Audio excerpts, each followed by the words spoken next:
ఓం శాంతి. ఈరోజు మురళి 16/6/2025. మధురమైన పిల్లలారా, మమ్మల్ని దేహదారి ఎవ్వరూ చదివించడం లేదు.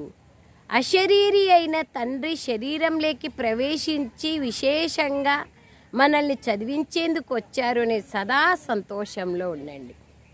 బాబా దేహదారి చదివించడం లేదు, అశరీరి అయిన తండ్రి శరీరంలో ప్రవేశించి మనకు చదివించేకొచ్చినారు. ఈ సంతోషంలో ఉండండి. శరీరదారులైన మనకు చదివించేందుకు బాబా శరీరం లేని తండ్రి శరీరాన్ని ధరించి వచ్చారు అనే సంతోషంలో ఉండండి.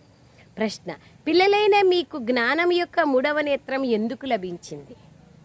జవాబు: మన శాంతిధామం మరియు సుఖధామాన్ని చూసేందుకే మనకు మూడవ నేత్రం లభించింది. ఈ కళ్ళ ద్వారా పాత ప్రపంచము, మిత్ర సంబంధికులు మొదలైన వాళ్ళు ఎవరైతే కనిపిస్తున్నారో వారి నుండి బుద్ధిని తొలగించేయండి. ఈ చెత్త నుండి బయటికి తీసేందుకు, పుష్పాల వంటి దేవతలుగా తయారు చేసేందుకు బాబా వచ్చారు. కావున ఇటువంటి తండ్రి పైన పూర్తి గౌరవం కూడా ఉండాలి. అంతే కదా, బాబా మనల్ని ఎక్కడి నుంచి ఎక్కడికి తీసుకుపోతున్నారు, ఎలా తయారు చేస్తున్నారు అనేది మనకు బాబా పైన అత్యంత గౌరవం అనేది ఉండాలి అంటున్నారు బాబా. మనకు మూడవ నేత్రం ఇచ్చిందే సుఖధామం, శాంతిధామం చూసేందుకు.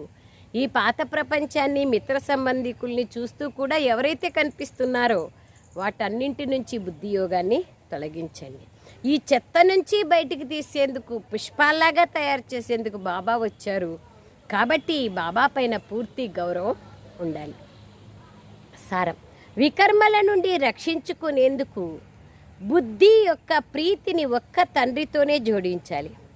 ఈ కుళ్ళిపోయిన దేహాభిమానాన్ని వదిలేయాలి. మనం సైనికులం. ఈ స్మృతి ద్వారా మాయరూపి శత్రువుపైన విజయాన్ని ప్రాప్తి చేసుకోవాలి. మాయను లెక్క చేయకూడదు. మాయ గుప్త రూపంలో ఎంతో ప్రవేశిస్తుంది. కావున దాన్ని పరిశీలించుకోవాలి మరియు సంభాళన చేసుకోవాలి. వరదానం: మనస, వాచ మరియు కర్మణ పవిత్రతలో సంపూర్ణ మార్కులని తీసుకునే నంబర్ 1 ఆజ్ఞాకారిగా కండి.